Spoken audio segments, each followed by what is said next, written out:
کہ خاتون کی جو اصل جگہ ہے وہ اس کا گھر ہے۔ سیدنا موسیٰ علیہ السلام جیسے ہی وہ مدین کی آبادی میں داخل ہوئے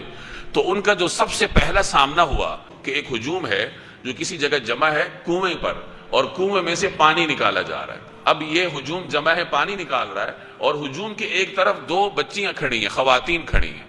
جو پانی نہیں نکال رہی، اور انہوں نے اپنے ڈول پکڑے ہیں، وہ ایک طرف کھڑی تھی۔ حضرت موسیٰ علیہ السلام ویسے بھی مظلوم کا ساتھ دیتے تھے، انہوں نے یہ دیکھا کہ یہ خواتین ایک طرف کھڑی ہیں، پانی نہیں بھر رہی، تو حضرت موسیٰ علیہ السلام ان کے پاس تشریف لے گئے اور ان سے پوچھا کہ کیا معاملہ ہے، آپ یہاں کیوں کھڑی ہیں؟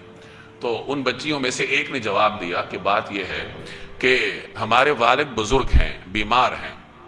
وہ پانی بھرنے آ نہیں سکتے، اور ہمارا کوئی بھائی بھی نہیں ہے، تو ہمیں پھر یہ کام کرنا پڑتا ہے، ہم آتی ہیں پانی بھرنے کے لیے، کہ چونکہ یہ مرد وغیرہ پانی بھرتے ہیں تو ہم انتظار کرتی ہیں جب یہ مرد پانی بھر کر چلے جاتے ہیں تو اس کے بعد پھر ہم اپنے لیے پانی بھرتی ہیں، جانوروں کو پانی پلاتی ہیں، اور پھر ہم گھر چلے جاتے ہیں۔ اب اس خاتون نے حضرت موسیٰ علیہ السلام کو جو جواب دیا، تو اس میں آنے والی خواتین، قیامت تک کے لیے آنے والی خواتین کے لیے دروس عبرت ہیں کہ اگر کسی خاتون نے کام کرنا ہے مردوں کے معاشرے میں، یا کوئی ورکنگ لیڈی ہے، تو اس کے کام کرنے کا طریقہ کار کیا ہوگا، حدود کیا ہوں گی۔ قرآن کریم خواتین کو حکم دیتا ہے، اے پیغمبر کی بیویو، اپنے گھروں میں ٹھہری رہو۔